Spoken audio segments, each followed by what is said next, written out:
গো, আজ কিছু রোজগার হলো? না গো, রোদে কাজ করার সময় আজ হঠাৎ মাথা ঘুরে পড়ে গিয়েছিলাম, তাই কাঠ তেমন কাটতে পারিনি। এই নাও কিছু ভাতের চাল, এক বেলার আহার হবে। কাল আবার মেয়ে দুটোর কান্না শুনতে হবে, ওদের জন্য মাছ আর কিনতে পারলাম না।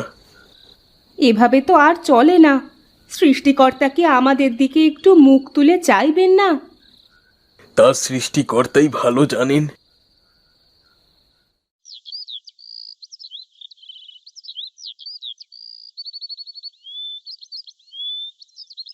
আজও শুকনো মরিচ পোড়া দিয়ে খেতে দিলে মা?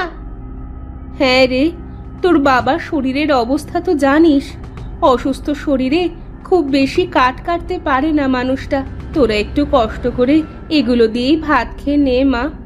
টাকা হলে তোর বাবা দেখিস আজকে রাতেই মাছ নিয়ে বাড়ি আসবে। হ্যাঁ মা, আজ একটু কষ্ট করে খেয়ে নাও। আজ আমি কাঠ কেটে একটা বড় মাছ নিয়ে আসবো তোমাদের জন্য। প্রতিদিনই তোমরা আমাকে এক গল্প শোনাও। খাও তোমরা মরিচ পোড়া দিয়ে ভাত, আমি খাবো না। এই বোন শোন, যাস নে।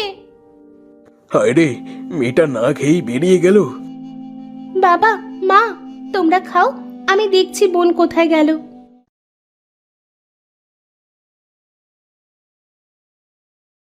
হায় খোদা, এই ছিল আমাদের অদৃষ্টের লিখন।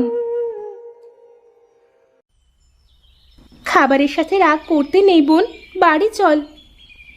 আমি পারছি না আপা, রোজ মরিচ কচলে ভাত খেতে খেতে আমার ভেতরটা একেবারে জ্বলে গেছে।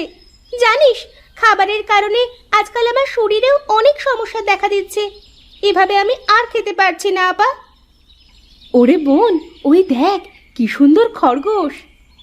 এ তো বুনো খরগোশ রে আপা, কি সুন্দর দেখতে।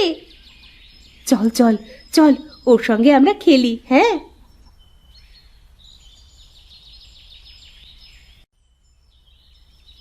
এই দাঁড়া দাঁড়া, ধর ধর বেটাকে ধর। আরে বেচারা খুব ভয় পেয়েছে, তাই আমার লাফিয়ে লাফিয়ে পালিয়ে গেল। ওদিকে দেখ আপা, গাছে কত পেয়ারা ধরেছে। তাই তো, চল আমরা পেয়ারা খেয়ে খিদে কমাই। ঠিক আছে আপা।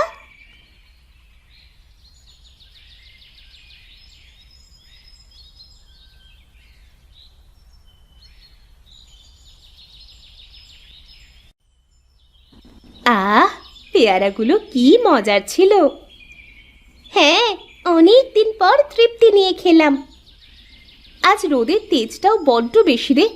আয় আমরা ওই গাছের ছায়ায় শুয়ে জিরিয়ে নিই, রোদ পড়লে চলে যাব।